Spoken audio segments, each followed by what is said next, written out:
Hello, everyone. Ilfa, aka Finbar, just coming to talk to you about the L5R G, I guess the XG now. Weird to say, not unexpected, but weird to say. Um, I had someone message me and be like, "Why, are you going to make a video about this game being cancelled?" To a certain extent, sort of like, why haven't you done it? I really would to comment on the fact that it had been cancelled, or felt like that I could.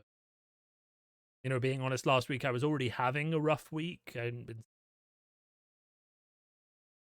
Things were not ideal from my perspective. So things were not great. I wasn't in the best place, and and then Wednesday hit and the game gets cancelled, and the last thing I want to do is talk about it. Those emotions, happiness. Happiness is the opposite of what I was. Anger at the fact that the game has been mismanaged is frustration that it's finally been cancelled after 3 years, which isn't really long enough to give it a good stretch. Um, and sadness about all of the things that could have been. I think for me, very complicated emotion. Those of you who've been following this channel and talking to me on Discord, playing in the LLO, will know that one of the main drivers and things that I've been doing lockdown in terms of spending energy, I guess. One weekend every month all of last year, an inconsiderable amount of time, either for me or for Dan, and one of the main reasons I was doing that from until November of last year was because I believed that the game would come back from the pandemic, and I didn't think the pandemic would knock things out for this long, and that eventually we'd all be back and running the Kotai series that never happened. Playing the game with our friends down the local shop, and it would be one of the markers of a return to normalcy. Would be, getting my cards together, building a deck, and getting on my bike and going down to my local shop, which is only 10 minutes away, and playing some games with my. The LLO was an effort to keep that energy alive, and eventually I actually stopped playing L5R about December at the end of last year. Like, I mean, not stopped playing, but as in I haven't actually sat down and played the game. I wasn't finding the rally meta particularly interesting. I wasn't finding the dragon decks that were working very interesting. I didn't want to plan. And and I realized that playing in person was how I found the game fun, and I enjoyed the energy of organizing the LLO more than I enjoyed the energy of actually playing the game. If I couldn't sit down with people to play it in person. For me, very much L5R and card games in general, were there as a marker when I would know that maybe life was getting back to normal, pandemic wrapped up. So then the news that arguably my favorite card game to play in person got cancelled, combined with the week I was having, really just didn't put me in a particularly healthy space. How I was feeling and happiness. So I didn't really feel like I felt like sitting in front of a border, and I'm not doing this video on camera just because I'm in that kind of mood, in a hoodie and my hair's messed up for a bit. So bear with me, and you guys like my rambling apparently. So we'll see how this discussion goes. So then, sort of to deal with the fact that I was really just very upset. And to be fair, so to put a bit of context in this, because we can kind of talk about it a bit now without worrying too much about NDAs because the game has been cancelled.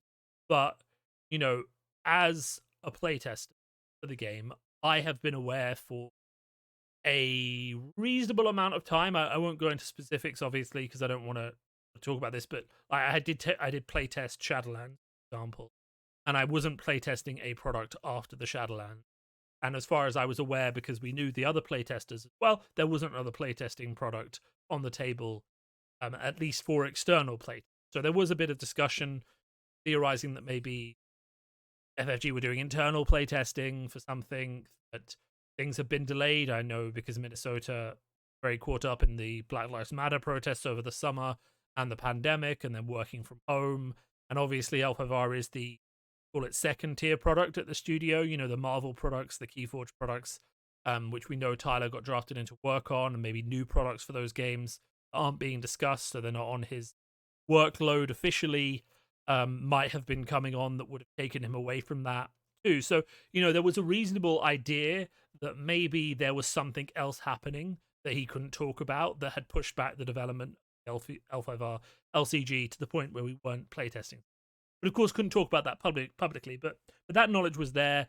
I personally had a thought, and I think this was kind of my opinion, shared by a few other people, but mostly, sort of the one I held to was, as a wholly owned IP by FFG, the L5R LCG wouldn't be cancelled as long as it was generating positive revenue. And the simple reason for that is that when you acquire an asset, you obviously need to sweat the license. The ballpark figures I hear for how much they paid for the L5R license, 2 million or something. Someone could correct me on that. But if you pay something for 2 million, you don't then turn around and cancel a game that's still making positive revenue, because that doesn't make sense, because you still need to make back the amount you've paid for it to generate actual profit over time. And that it's not a full picture, because we know that Asmodee bought FFG and they own the licenses now to, I think. I don't really know on that one, but I assume as part of the deal that Asmodee, because they've been reshuffling the L5R product around, and the RPGs now with Edge, and the books are now with Aconite, and the model. There's no models, but like if there were models, and all the other model games from FFG are now with Atomic Mass Games. So like Asmodee are clearly chopping and changing who has access to that license in a way that kind of implies they own the license. My point is that Asmodee as a whole, between the RPG and the books and things like that, is probably sweating the license enough to justify the license without the LCG.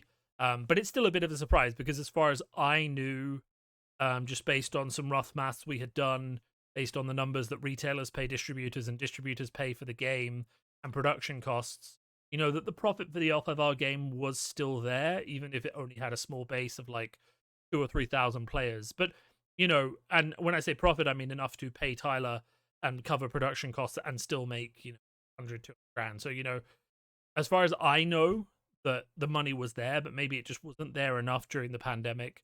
I've heard other podcasters, speculate that maybe it was because the license fees for Star Wars and Marvel needed to be serviced, because they need to pay servicing fees sometimes on these kind of licenses, or there was a royalty fee due and they needed the money. But I don't know if I agree with that. I think it's probably just a cost benefit analysis where they wanted to free up Tyler's time maybe to work on another project. The L5R LCG is losing players and wasn't really getting new players, which we'll get to later on. And because of that, there was no real reason to keep it alive. So, from my perspective, that's kind of just what it is. It was probably just seen as a losing proposition that was taking a lot of energy in terms of OP, to keep going. Didn't have any prospects for the next 8-9 months after already spending a year on the back burner because of COVID. So now was just the time to be like, okay, let's just let it go. And I personally think it's a mistake, because if you're trying to use the L5R IP, it the main core base of the game has always been a competitive card game that people, I think, not supporting that game while trying to push other intellectual properties and games onto that community, is a mistake. However, I will counter that and say that we look at the strength of FFG, if we look at core co-op games, co-op card games, board games, things that FFG does well, they often appeal to a different audience. So even if there is a new L5R product coming out, and this is pure like just speculation, like I don't have any information or indication that there is or anything, like ignore my comments about being a playtester. This has nothing to do with that. Because yeah. Anyway, so I just don't want to muddy the waters and make people think, oh, he's hinting at something. I'm not. Pure speculation. The things that FFG are good at, co-op, card games, board games, sell to a different market than traditional competitive CCGs and LCGs. So it is very likely that they're banking on the fact that even if they lose a percentage of the people from the L5R community, if you get the people who buy RPGs and clearly like the universe interested in a co-op product, if you get their broader co-op fan base interested in another co-op product, and obviously it doesn't have the same problems with shipping tolerances and things like that that a co-op competitive game does. because the co-op game, if you look at Arkham, it has terrible problems with shipping. It's really hard to buy packs when they come out in some places. When they're released, you pretty much just have to pre-order them 6 months in advance and then just hope that they and then just wait for your shop to send them to you when they finally get a restock, if they get allocated the right amount. But that being said, you don't need to, because as I listened to Jade Throne talk about this, and they said, well, actually, it's kind of interesting because if you think about it, every time you buy a new cycle and a complete cycle of a cooperative LCG, you actually have a complete game. Like, you don't need to buy more to stay competitive. You just need to buy more for new options rather than, anything else. So, in my head, it's very, very likely that to get more out of the IP, FFG will cooperative card game, a board game, something. There's lots of people speculating about the way that Tyler capitalized the words Heroes of Rokugan in the last article he put out. Maybe they're making a game called Heroes of Rokugan, and you'll see people on Facebook going into massive rambles about how it'll follow the Marvel LCG format, where every deck is a new hero of Rokugan, and the core set is just heroes of Rokugan, and you just play them co-op against villains of that. It could work. I personally am selling out of the Marvel LCG. If you're in the UK and you want, I wouldn't say a nearly full collection. I have everything up as far as Hulk, I think. Then hit me up. Mostly just because I enjoyed playing it whenever I played it, but I just don't play it enough, and I'm trying really to downsize my board game collection. The Marvel LCG is fine. I like Marvel as a setting, and I found the LCG to be fun and good and hard at sometimes. But realistically, I just don't play it. Like, when I'm by myself, I'll play Arkham, or I'll just play computer games. And when I'm with my brother playing, we'll play something like, we'll play Azul. We're playing a lot of him, girlfriend and my girlfriend, and we'll play Super Fantasy Brawl. We're playing Terraforming Mars. We play Terraforming Mars a lot. Love that game. My point is, I have better board games that I can play with people than a co-op LCG, even if it's selling out of money. So, I guess where we are. So whatever FFG is working on next, I'm almost certain they're working on something because it makes absolute sense for them to do so. It doesn't make sense for them not to continue to use the IP. So I'd be very surprised if they didn't. Look for whatever comes next. Will it be a competitive card game? No. I don't think. I think Keyforge is the exception to the rule. I think it prints money because it has whales who buy a lot of decks. I've seen a lot of people getting out of Keyforge because they've gone against the randomness of it, and they've started to lean against that. Because I could do a whole video on the abject problems with Keyforge and the reason that I stopped playing that game. I can sum it up very quickly.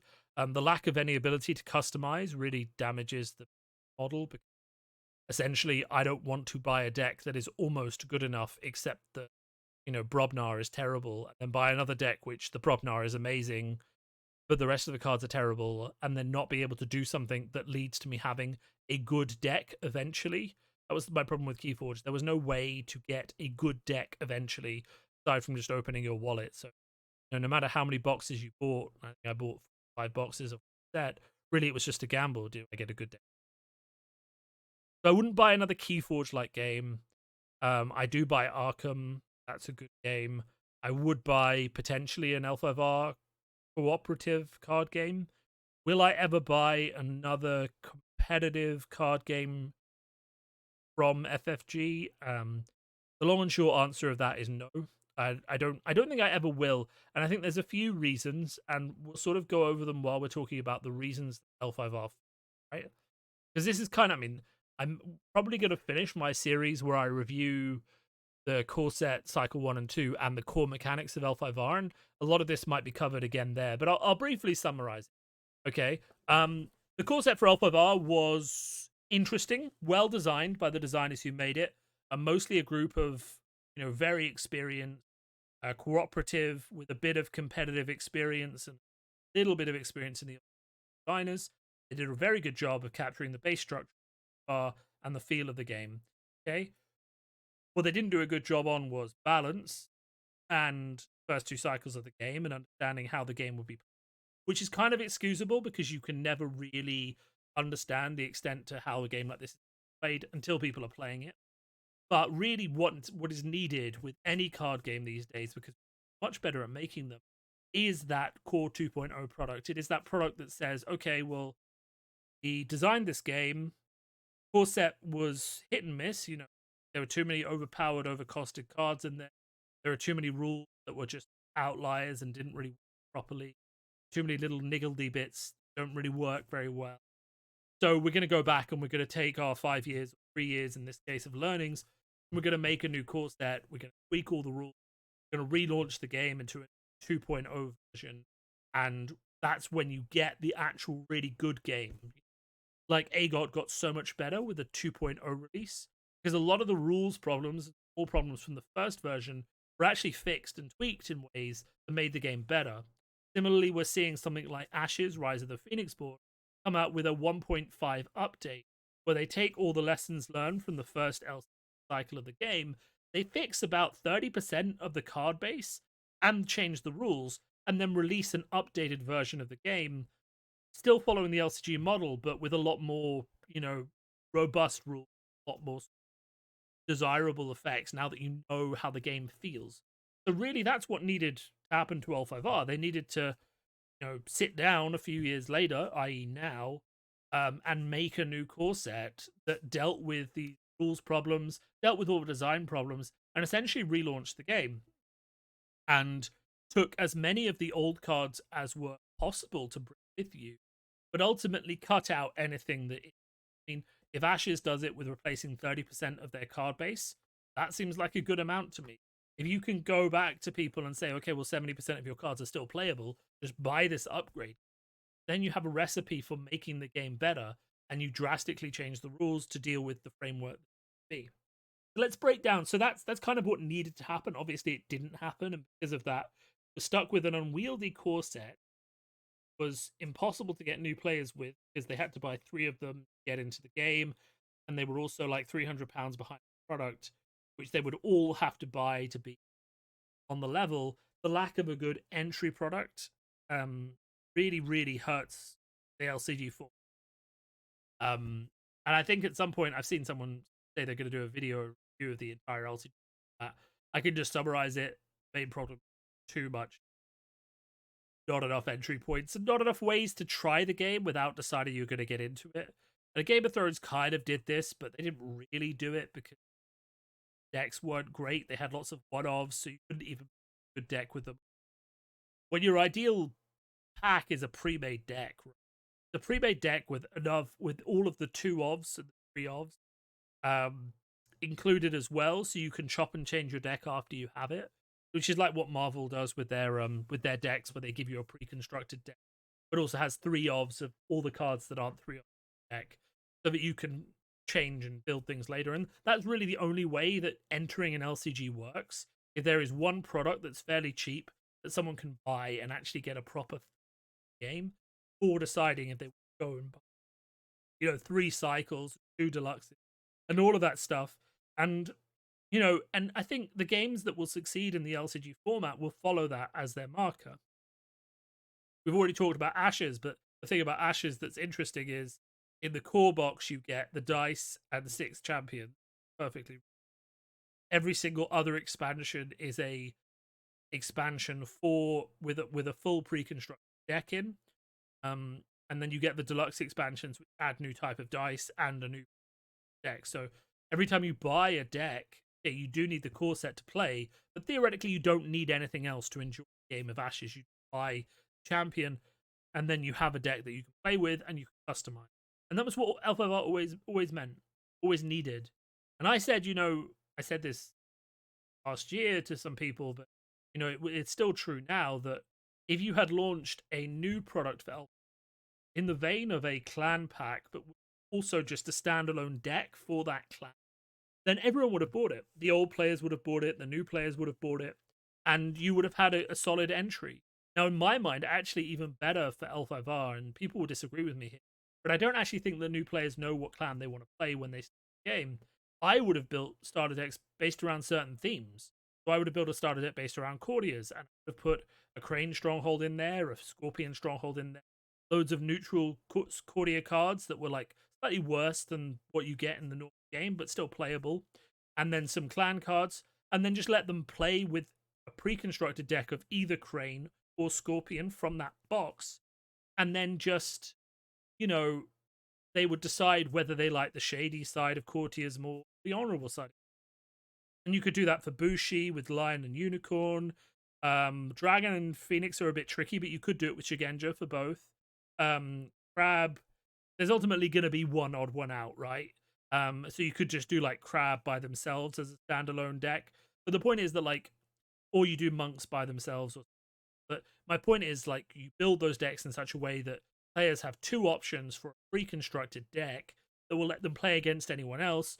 Put decent enough cards in there that they can play a good game, and you put loads of neutrals in there that are slightly underpowered, but give them an incentive to go and then upgrade those neutrals, the clan version of those cards, when they decided they want to play Scorpion or Crane, right?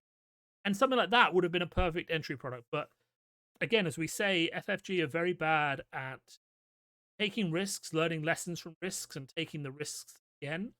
They took a risk with the Game of Thrones house starter packs. They didn't sell very well, apparently. And they just would never take that risk again. Whereas in L5R, that is exactly what they should have done. They took the risk with Core 2.0 with Netrunner, which then, of course, cancelled for other reasons.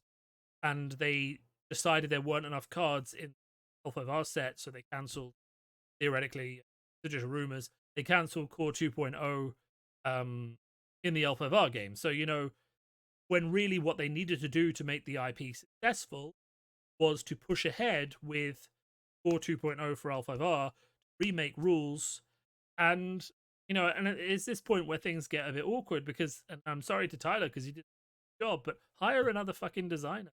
Sorry, I shouldn't swear on YouTube. I'm not making any money. But, you know, the idea that a game, 7 factions, producing X number of cards a year, can be designed by one person, you know, who is, and you know, this is where it gets a bit awkward because Tyler is a great designer and he has a lot of creativity, but he's still quite young. You know, I think we're roughly the same age. He might even be younger than, um, I don't know. I don't know his exact age, but look at him. He's a fountain of youth. He's definitely opened a black scroll. My point is that, like, one person designing a game with 7 factions in is hard enough. Add in the fact that person is fairly inexperienced and, you know, the intern only 3 or 4 years ago. And I'm not saying, you know, that's career progression, that's how it works. But the fact is that Tyler working with someone else, learning their lessons, building things together would have been a great experience for him, but it would have also benefited us. Like, really, all L5R, I think it was just 2 people, one with loads of experience and one with loads of energy setting. And, you know, don't let anyone tell you this. Like, Tyler loved as a game. You know, there's a lot of debate as to whether or not he preferred Skirmish, hate Skirmish, whether he preferred Skirmish Stronghold, or whether he actually liked L5R, and whether he preferred his other games like Game of Thrones. But he did actually clarify that. You've spoken to the man. I've done interviews with him. Definitely passionate about the setting. Definitely loved it. But I really think constrained by the amount of resources given to him and amount of other people with experience made available to him. And it does show. It really does. And this is, you know, again, I'm sorry to Tyler, but it really does. You know, because you make cards that seem very, very good, interesting design wise, but you know that with a bit more experience, you'd look at them and say, actually, that probably is a bit degenerate. And I'm thinking of examples like Tsunari compared to the rest of the game, how she blanks provinces. Thinking of stuff like Contested Courtyard, which, you know, is guard the top 2 cards of your deck to get back any event. I'd understand if it was to guard the top 2 and take 1 into your hand or something like that. But like anyone, you know, you'd understand that someone would call him on. And really, I think this is important because a lot of pressure gets put on playtest for getting things wrong.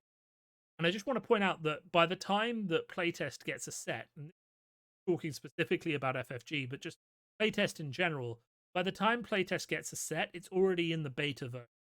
which means that when you start changing things, there's a few things to consider. The first is you can't change that many cards because you're already on a deadline to get the set signed off and so there's a budget for playtest changing in terms of how much time or how much energy the designer has to take on the feedback and implement it into cards, right? You don't actually have all the time in the world because you're past the design phase.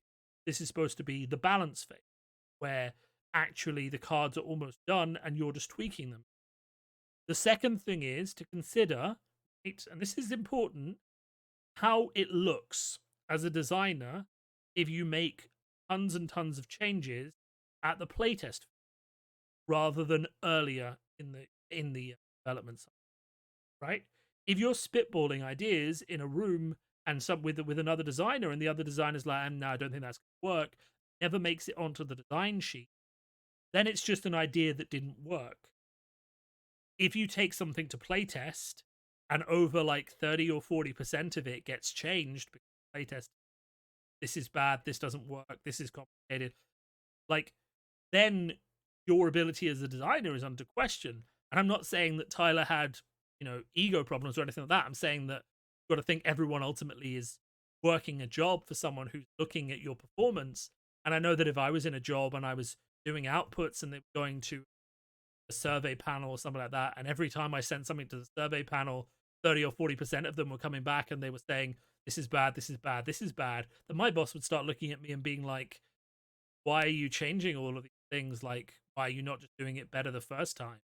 And, this is kind of just speculation, but I'm just saying that you kind of have to put yourself into the shoes of game designers in terms of when things get to the playtest stage. It's actually not like super amounts of changes that can happen to the product. It's just not built into the system to change the entire thing. And even the method of gathering feedback, where it's usually just given via forums on a card by card basis, is not really conducive to large amounts of feedback. Typically, you can have a proactive discussion and focus on maybe 4 or 5 cards, or a bit more. Maybe make a list of 10 or 15 if there's a recurring problem or something like that. But you don't have the tools really to talk about the entire set or stuff like that. So the idea. So what I'm saying really is that having more designers leads to more criticism earlier on in the phase. That means that changes are much make because the document is still unset and flexible, as versus when you get to playtest and things just need to start going out the door, you don't have time to change anything. I'm gonna move off this topic because I think I've said a bit about it, and I don't think a lot more to plumb there without sort of rampant, because rampant speculation, fun, not exactly useful.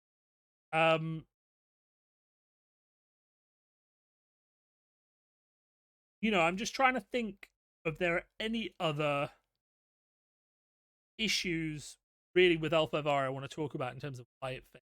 Core set's a problem. Design and balance problems in the basic rules of the game are an issue. The failure of other similar products, FFG, leading them not to want to take risks, problem. Um, so really you had a case where L5R got a big launch, wasn't really optimized to bring in new players, so the player base dwindled. So it just deteriorated. They removed designers from it. They dropped down from having 2 to having 1. And then, the game just was on its way out from. And I really just don't think that FFG has vision or desire to support competitive games.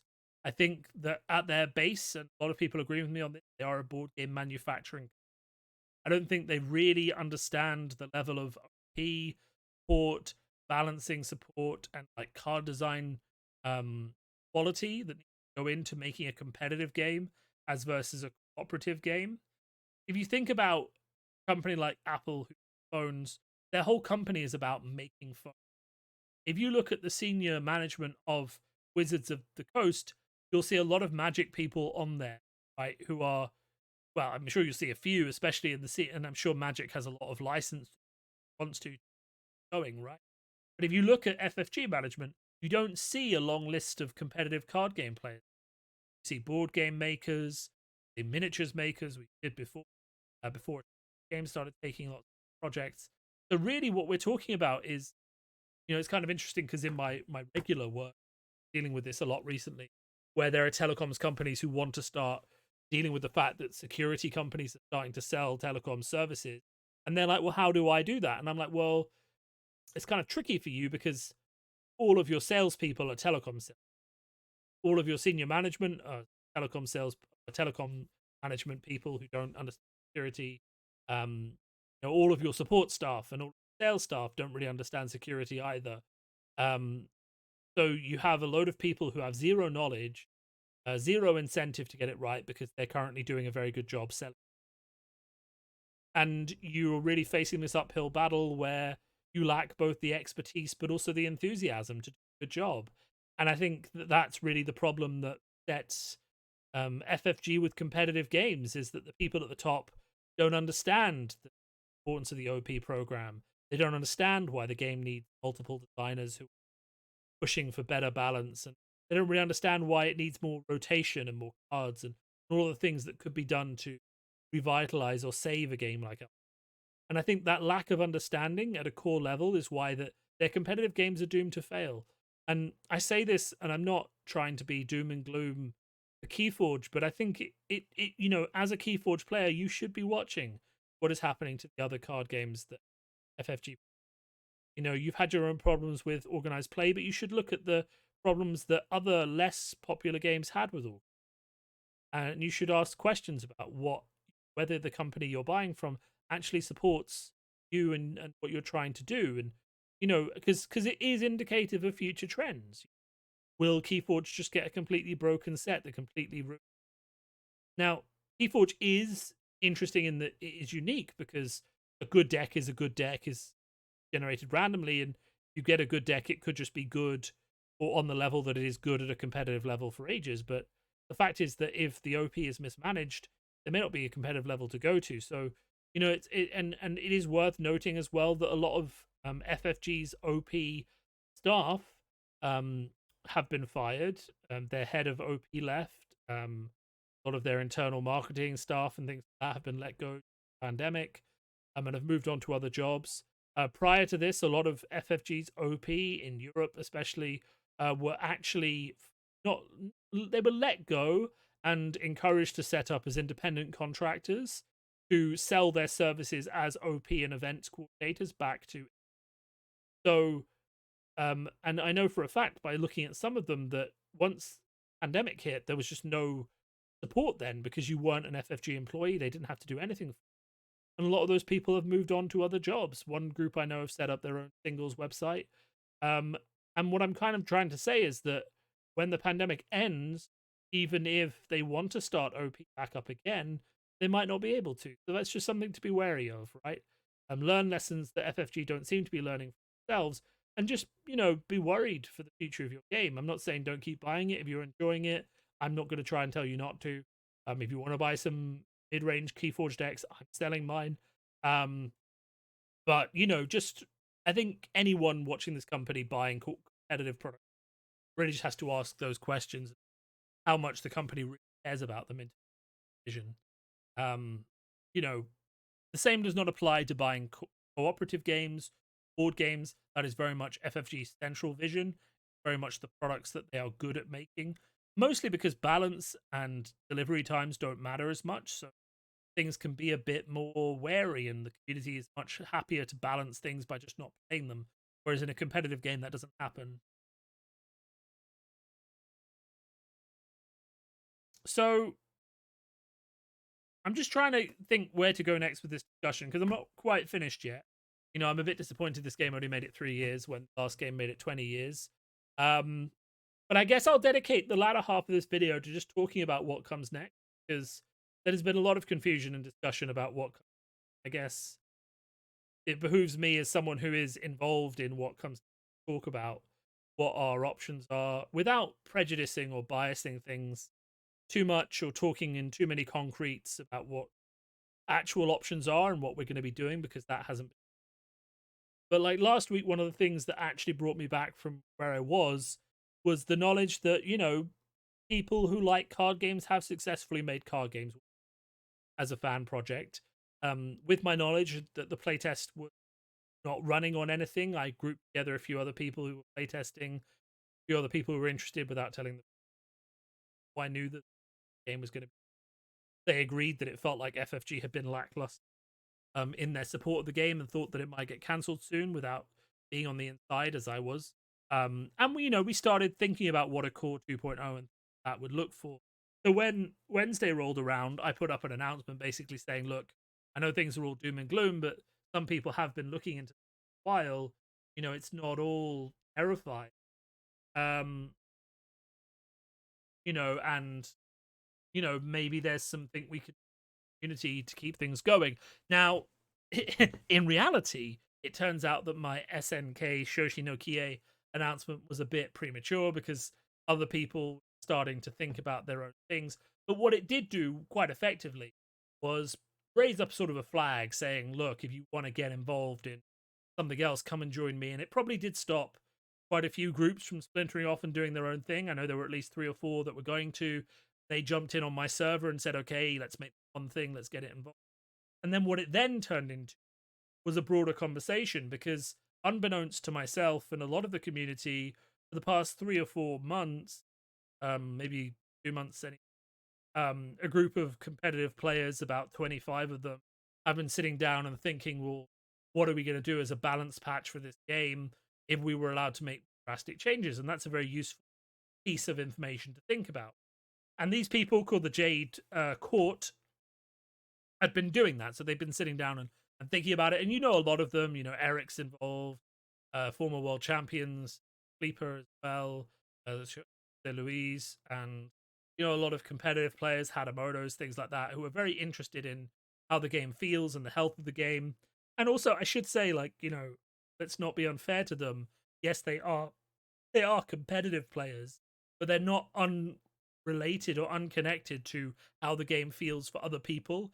So, don't think that it's just some people who are balancing the game, don't care about whether it's fun for the normal people who play the game.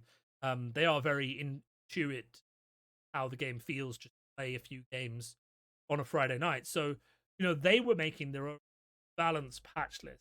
And they put out a statement basically saying, we're doing this and we'll wonder what comes next, right, on a web. And everyone was like, okay, well, now there's a split between what I'm doing and what they're doing. When in reality, actually, we'd made each other aware of each other on Wednesday. And by Thursday, we were all in one chat group. So this is like with a day's notice. We were all in the same chat group, basically being like, okay, so we need to make sure we're doing it together, make sure things are good well. We need to make a coherent message, and everyone who is involved should be involved. And because of that, all the people from like Discord League, the Discord, Jigoku, 5Rings DB, all the community people you'd expect to get involved with organizing this kind of thing because they've been doing your stuff for years anyway, got involved. And then we had a very fruitful conversation about who's going to do what and what's going to happen next. And the general consensus was that the Jade Court were going to proceed with their plans because they've been working on them for a while, put out their balance patch, and kind of just see what people thought about it. And that together we'd form a Jade Council committee, with the original committee just being us, the committee leaders who were involved, and that collectively we would work to implement an actual organization system to run this game as a fan project. Have a lot of volunteers chipping in, a bit of management, similar to the way that Nisei has done it themselves successfully, with and taking all of the same care that we are respecting FF IP policy. This is only ever going to be a free fan expansion project made available to people to print themselves if they want to. And because the game has been cancelled, it's not competing with an FFG product, making FFG products available, in a PDF format. Like all of that stuff. We've got to make sure there's a lot of things there that we take care of, just to make sure FFG knows that we're respecting their L5R IP. We're just doing things because community nice to do things, and we're not playing fast and loose, trying to make a buck. We're not trying to do all of those things to, basically cross the line. We are just trying to keep something we like going for the community that still wants to do it. So there's a lot of work to go into that, and a lot of people were yelling and being like, "Well, what are we doing? Something needs to happen. People need to organize."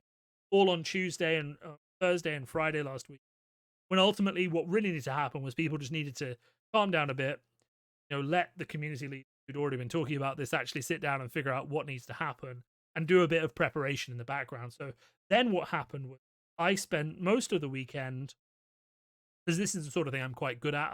I work in consultancy management, that kind of thing, and I've been account director at PR companies and stuff like that. So I'm quite good at writing and getting stuff done. So I sat down over the week together the website, wrote the first draft of all the job applications and org charts and all that kind of stuff, and then everyone else chipped in and we kind of proofread them together and talked about what we need all of them and made sure everything was readable, and then kind of went on from there, right, to a place where you know kind of reached we reached a consensus of what was needed. We laid out our org structure. We started setting up applications, which then led into Monday, where we put up the website, we put up all the job applications, and really just started to create the way that people were going to involve themselves and start to recruit the team that was going to look towards what the future of L5R could be, right? And that's something I'll talk about in a minute when I'm spitballing what the future of L5R could be. Once I get past just talking about what's happened, news update. And that's pretty much where we are now. So after, a lot of people basically really what they wanted to know was that someone was doing something and that things were being organized by people who look somewhat competent, right? Because there were a few people who were like, well, if you're not going to do it, I'm going to do it. When really what we needed was just a few group of people to sit down and do it. And, my contention, and no one has disagreed with this yet, is that you're going to pick people to do it. It should be the community leaders trusted for anyway with all your stuff, right? And also, and so people just really wanted that. And now that they've seen that this is happening, we've got a load of applications. Please apply if you want one of the jobs. We kind of just envision it very much as a fan project, taking into account the fact that everyone is volunteers. So these managers are in charge of a lot theoretically, but are expected to delegate a load once they get into the job. And really, it is like more of a people management and a vision thing. Like, you need to have an idea of what you want. You need to be able to make sure things in your area are going well. And then you need to bring in loads of volunteers and delegate little bits out to them so that you don't have to do as much work, right? That's the way the whole project is envisioned. We talked to Nisei and they said they have about 60 volunteers at the moment in their platform. And we could easily have the same number of people because, it's very easy for playtests to have a couple of groups and have like 15, 20. Very easy for design to set tasks to small groups of people to work on cooperatively. Like, build us 20 cards for this theme with this as your guidance. Go away and make up some ideas. And then the 5 people go away and make up 20 or 30 ideas and discuss them together and give you an output, right? Then you as a designer sit down and you read through it and you figure out what looks good, what would work together. So there are loads of ways, and this is important, that the community and other people can get involved. So while it looks like we're just hiring for leads now, the plan is that the applications in some form for people who didn't get the job and want to be involved will be reused to help us figure out who wants to be involved in terms of names and sort of where they want to fit into the organization. And also, just in general, more opportunities will be made to get involved, because ultimately the thing that really sinks, and I've worked in a lot of like small volunteer communities, alumni associations for university community projects. The thing that really sinks volunteer community projects is real life and burnout, right? Real life just happens and you can't do the project, but you really wanted to and you're really sorry, but you have to tell everyone you've got to go. Or you just committed to way too much than you should have and you're not getting paid for it. And at a certain point you sit down and you're like, what am I really doing? And you back out because you're just like, look, I'm giving this too much of my time and I'm not making any money from it. I just need to stop and focus on getting a better job or, my girlfriend or like any of those things. So really what you need to avoid in projects like this is burnout. And how do you do that? By subdividing work, right? By having people you enjoy working with and by subdividing work. So like, for example, your OP lead is going to have a regional lead for each of the areas where L5R is being played, who's going to feed back to him on what the local stores want to do. And they're going to have other people who help them research event venues and things like that. And, if you're an OP volunteer, you might get a note that just says, hey, look, can you look at an event venue for a European Championships, one of these cities, right? And you'll go and you'll do the research on one of the cities, and someone else will research another city, and the three of you together will have done the job of one employee, but you're not employees, so that's fine. And there's loads of little ways that volunteers can fit in. And the main thing I say to people, if you want to take part in a project like this, is be enthusiastic, be willing to do things that weren't your first choice of things to do just to help out. Don't overestimate how much time you have available. Like, don't take on tasks that are too big for one person, or volunteer more of your time than you reasonably have. So be aware of that. And the main thing is, like, just leave your ego at the door, right? And I think that's the biggest thing. Like, you're going to have ideas. Some of them are going to be great. Some of them aren't going to be great. Everyone's going to be like reviewing ideas collectively. The lead's going to be making calls on what things are good and what things are bad. Ultimately, that idea you have, especially for the design team, may not work out the way you thought it did.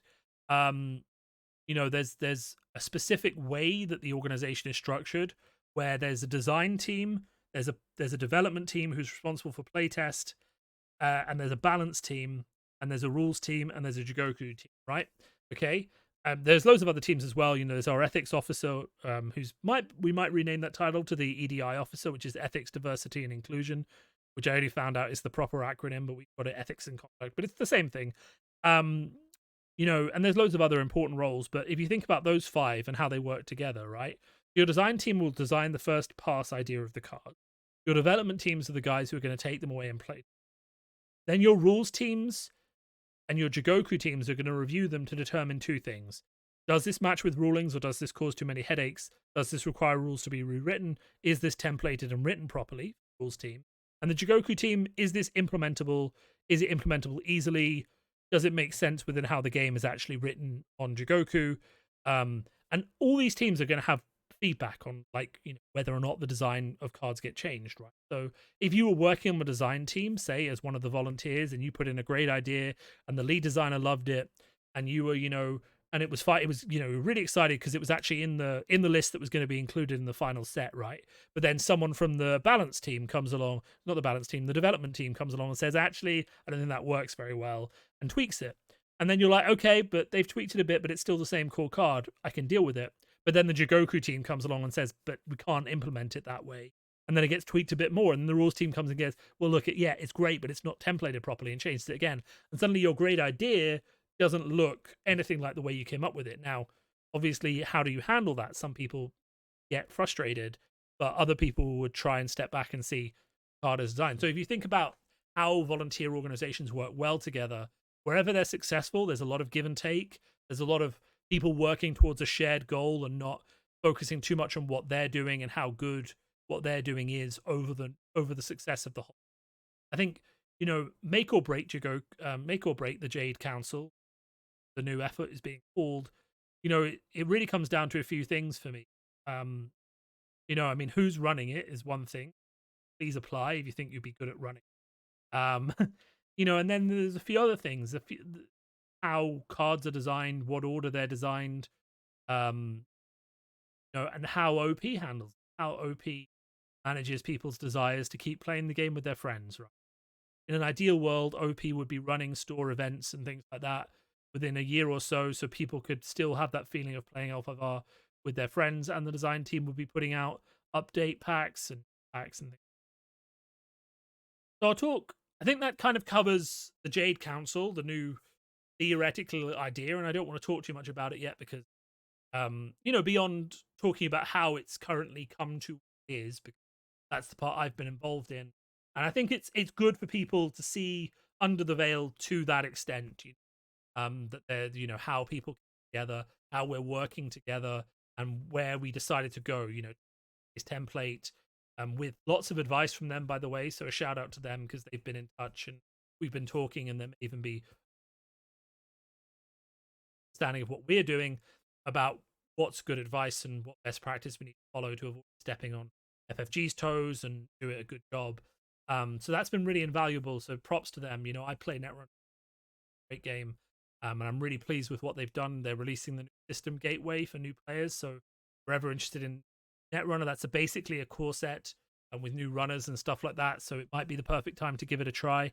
So they've been really nice. So I kind of wanted to just shed light on what's been happening over the past week, kind of like a news roundup, and make sure at least everyone who listens to me is on the same page about where we have been the past few days and where I've been and what things have been going on. And really just be reassured that I think the best way to say it is the people who've been looking out for you the whole time and running your servers, your fan events, and all kind of things are still looking out for you now. You know, we're committed to running a fair application process and taking the best people who apply, um, and just trying to build the best organization we can. You know, and I guess the only thing is just to say if you give us a bit, hopefully we'll come out with something that is worthy of the community that we've enjoyed talking to and building over these past 3 years. So, you know, hopefully things work out. If they don't, then that's a different conversation and we'll have a different video about that and I can all emotional. But for now, let's just say let's hope things go. The only other thing to add, so the most common question I get asked is are the people on the committee applying for jobs on the panel, on the actual running of the I will say that some of us are. Mostly it's not for the positions you'd think. A lot of us are more interested in things like OP and balance and like organization than we are in things like design and playtest. You know, it may not be for the jobs you think, and also not a lot of us are, and most of us have one interest specifically. So generally, the majority of the committee is not applying for jobs to council, which makes us fairly impartial. And what we are doing, because obviously volunteers are a limited supply, and if someone on the committee wants to give, you know, a couple of hours of their week every week for the rest of next year or two to L5R, I'm not going to stop them. Is that if someone is applying for a job, then they are just removed from the processing of the applications for that position. So that way we can be fair to them, and also be fair to everyone else. Give them a fair shout out, give them a fair appraisal without worrying that we're being biased towards them, but also, you know, not let them other candidates for the same job because that would never be. Don't worry, a lot of us are very European. We are very committed to fairness in how we do these things. So the idea that we would, you know, favor one of us over anyone else, not a factor. But some of us are applying for jobs, and whether we get them or not will depend on whether we're the most qualified. In some cases we won't be, in other cases we might be. And you know, the sad reality, and I think this may hold true this time, is that if you look at applications, and I won't talk about it in too much detail, but I did that survey before this started. I asked people what job they wanted. There's the number of people who wanted to be like lead designer, 5. Okay. The number of people who wanted to be designers, 32. Okay, fuck. You know, the number of people who wanted to run art, 0. The number of people who wanted to run OP, 3. The number of people who wanted to be like the coordinator or the head of the project, 0. So like, you know, if you see one of the committee getting a job, it may just be a funny thing that no one else applied. We'll see how things go. I just want to like kind of talk to everyone in a calm way and explain how things are going and how we're working to be fair and how I'm really positive about the whole process. In terms of like what comes next for L5R, I ideally would like to see kind of in this rough order. So a balancing of the game roughly 3 months after FFG does their last balance. So whether that's the Jade Edict or a new balance, we get Shadowlands. Tyler might do one last balance patch before the game finishes, and then we get, you know, 3 months later we get an update from the new organization that does another balance patch based on where. Then I think the work should go into, and this is just my own thoughts, so this isn't where the organization is going, but like personally I have an opinion, obviously.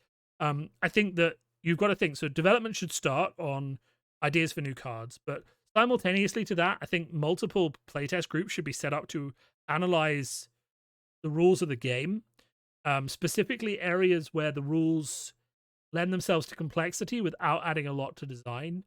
And I'm thinking about all the things that are like brain checks. So all the things you kind of just have to remember that get forgotten a lot and, you know, make the game more taxing to play. So we're talking about Seeker and Keeper Fate. We're talking about Unopposed Donalos, the bid dials, the way duels are handled, how cards are drawn, how the fate phase is handled, when you can play actions. I had this big thing that actions should only be playable typically within a conflict and outside of that only in specific windows. Like the idea that Noble Sacrifice can be played whenever just annoys me. Same for Way of the Crab, like because it creates a mental burden on the entire turn rather than creating it on those small conflict windows. And the more you limit what can be played to those conflict windows, the more you can just not hurry, but glide through the rest quicker. And it makes it more of a streamlined feel. Whereas every time you add a tiny step outside of those conflicts, you create a lot of friction. So I think it would be good if small teams were set up to test or imagine what would happen if, like, for example, we gave every clan +10 base influence before their stronghold, or we allowed splashing from every clan, or we allowed splashing from every clan into one deck. Um, those kind of things. They would fundamentally change the game, and there would need to be a balance update. Similar to the Ashes we were talking about earlier, you might have to switch out or replace a decent chunk of cards, like 20%, 25% of cards to equate for your new environment. But you also might end up with a more fun game that still maintains its complexity. This is the thing. Like, we've talked to a lot of people. There are three main groups. There are the groups that never liked the fact that it was an LCG and didn't like the game to begin with. And we kind of have to disregard those because we can't build a whole new game as a fan organization. You don't have the time. You don't have the developer experience to build a new game. And also, you don't have the guarantee the community will like it. So you can't really afford to take the risk. So those people you kind of have to ignore. There are two other groups of people. One group says, we like the game as it currently is, but we just want people to check and see, is it a good idea if we add stuff to make the game a bit more streamlined, like a maximum hand size or getting rid of unopposed honor loss? Can we tweak those things slightly so they work better? And those are the people who say that like 90% of the game is great, 10% of it's a bit rough, but the real problem with the game is the cards. So like 50-50, the cards are good or bad, right? So 90% of the game's rules are fine, 10% of them are rough, but the card base is like 50-50 good or bad. So that's one group of people roughly. Like the game as it is, would like some of those rules revisited just to see how the game feels without them, because they're finicky. And then the other group that tried Skirmish, quite liked it. Don't like the fact that L5R takes so long, but do like the way that it feels. But would be interested to see if there is a sweet spot somewhere between Skirmish and Stronghold that brings the game down to like 30 minutes, 35, maybe 40 minutes. So you could theoretically do a best of 3 in an hour and a half or something. And that simplifies the rules enough that it makes it easier to teach. Simplifies the phases so that they're easier to play through, but still keeps that crunchy conflict feel. So maybe, I think ideas that have been discussed are like Skirmish, but with provinces and strongholds, and but the win conditions stay lower so that the games are faster, right? And the strongholds are tweaked for the power level to be more appropriate to Skirmish, or just like Stronghold without a lot of those extra bits in the phase. You get rid of the bid dials so that you essentially, all you have to do to start your turn is take 7 fate, draw 2 cards, go into the dynasty, and then maybe you do simultaneous purchase. I buy one. Well, not simultaneous, but like basically speed up. You get rid of passing fate so that you can both kind of just like alternate a lot quicker without thinking about it. So, just go buy, and then get to the conflict phase faster so that you get, with a max hand size, so that, the options you have are limited, but not like completely limited. So imagine if you had a max hand size of 8, you drew 2, which would put you up to 10. So you have 10 cards going into the conflict phase. You do your 4 conflicts quickly because you've only got 10 cards. And then you finish up, you go into the end of the turn. And, and then you repeat, and you have a much simpler structure. So there is a group of people who would like that investigated as well. But whether you change the game so drastically and people come with you is just that big worry. So I don't think realistically that's going to happen. From my perspective, though, I think this would be a good time. Take that breath of fresh air and try and determine if there's a way that we could do things better. Maybe set a playtest group to testing something. And, I guess my point is the results may surprise you. The playtest group that's testing this like halfway between Skirmish and Stronghold format might come back and be like, Jesus, it's so much faster and it keeps all the crunchiness. how is this not what L5R was like the entire time?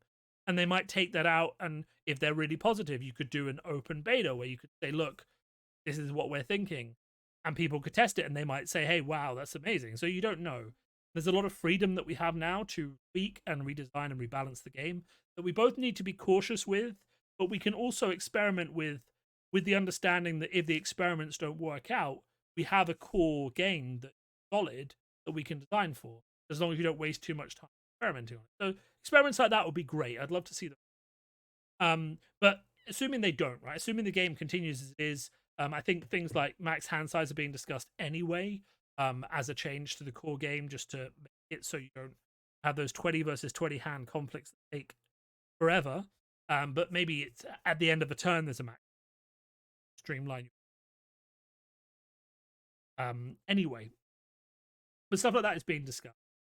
I really would like, so I would like in that order, roughly, balance patch on the game, revisitation of the rules for like 3 or 4 months, whilst also starting to design new cards simultaneously, so that you have something to base on. I would like a core 2.0 that rotates and includes cycle 1 and 2 cards, just to freshen things up. And that's how you freshen things up without having to design tons of. Then I'd like that update pack, updates a lot of cards from wherever they need to be taken from, really, to bring them in line with the power level vision of the game that's being playtested, right? And after that, I think that's when you start to see the first new products come in. So not as your first step. Now, I know there are a lot of people in various channels who the cards they would design and things like that, but actually the card design needs to be going on the entire time, but it isn't the first step in what you kind of want to see out of the company. Balance, core update, rules update, update pack to existing cards, then new cards. Maybe in between here you do a small newer release that has some fresh cards, maybe that people can play for, that get them excited and make their way into meta. Maybe there's a 12 or 13 card pack or something that fits in there. And then you move into new cards and new sets, which, of course, where you start to need things like money to pay for art, so Patreons, treasurers. Patreons need to be set up. You need to get a treasurer. You need to start thinking about incorporating in some LLC, so that you have a limitation on how much sued if you are found to accidentally breach copyright and you haven't adhered to FTC laws properly, which is a risk. And then you move on to building new cards and building alongside the vision that you've established through the balance, rules change, and core. And I think the first set that I would like to see come out then is a set based on, re-establishing the core themes of the game. I would really like to see that idea I talked about earlier about split theme clan deck. And I've drawn up a chart. You can ask me for it off stream, based from the old Shoshi Nikie days, where we're thinking about what to do for this course. It basically lays out the 7 clans. It puts Bushi, Courtier, and Shigenja in the middle as something shared across all the clans. And then it puts a theme, so it's kind of like a color wheel from Magic. It basically puts a theme in between each clan pairing. So you go around, you have Monk between Dragon and Phoenix, have Berserker between Crab and Lion, have Scouts between Train and Crab, have Merchants between Unicorn and Scorpion. Like, there's a whole color wheel basically. And what the idea was to do with that was to build, I think it's 8 theme-based packs. I did the Berserker one, but it wasn't very good. But it was interesting as a first take, which would have a stronghold, 2 clans, neutrals to build a pre-constructed deck. Kind of the idea I was saying. And then distinct takes on that theme for both of the clans. And where that gets you is essentially, here's a print and play product that you, who have been playing L5R for 3 or 4 years, could say to your friend, along with a revised rule, hey, look, why don't we just print you out one of these, proxies first, then buy a copy if you want. You can build, so you like Berserkers, okay, cool. I'll build you Lion, and then I'll build you Crab, and see which sort of Berserkers you. Oh, okay, you didn't like it. Okay, well then let me go to let's go to monks. We'll build you Phoenix and we'll build you Dragon, and we'll see how you get on and just see where you end up and if you like it. And that would be an entry product, and this is important, but also provide a load of new cards for those themes for each of the decks and really establish those cores for each of the. That would be your new cards plus a definite entry point for anyone who sees you playing the game and is interested, which is what the game will struggle with if you want to get new players in. And then after you've done that, then you can start moving on to your big sets once a year, twice a year, which just bring in wholly new ideas and new themes. Though I do think, personally, my vision of L5R is very much one where, you know, there are a lot more neutral cards that provide functionality for keyword locked cross class. People will disagree with this, but essentially the idea that I have loads of Shigenja and Dragon, but I can't use them unless I splash Phoenix, and Phoenix are getting all of these spells that in the lore any Shigenja could do, like the basic Earth spell that Phoenix got. I would have much preferred to see vanilla versions of in available to any Shigenja in a basic set that would let me as a Dragon player build my Shigenja Dragon deck with those, and maybe splashing some. Would Phoenix players would then just have the powerful cards like fires. You know, some of them haven't worked, like Evoke the Divine haven't worked as well. But the point is that they would have those capstone cards that do Shigenja their way, and Crab would have capstone cards that do Shigenja Maho way, and Dragon would have ones that do Shigenja Dragon way, which is probably buffing attachment, and Crane would have ones that are defensive honor ones. And that is kind of like more, you know, of a thing, but really what it lets you do is increase deck diversity. Me saying, look, I really like Shigenja, but I like Dragon. So I'm going to build the Dragon Shigenja relying on those neutral cards, accepting the fact that those neutral cards are probably never going to be as good as the staples in each clan for that theme, but accepting that I can still build that theme with those neutrals as an option. When, you know, if I want to, right? And that's kind of how I envision the game. I really think that not enough influence was given. The ability to only splash one clan was kind of a crime. But I also feel like the neutrals just not being enough of them very much. Because, okay, the ones we've got are just ridiculously powered, and you can kind of tell that in the core set they printed load of neutrals.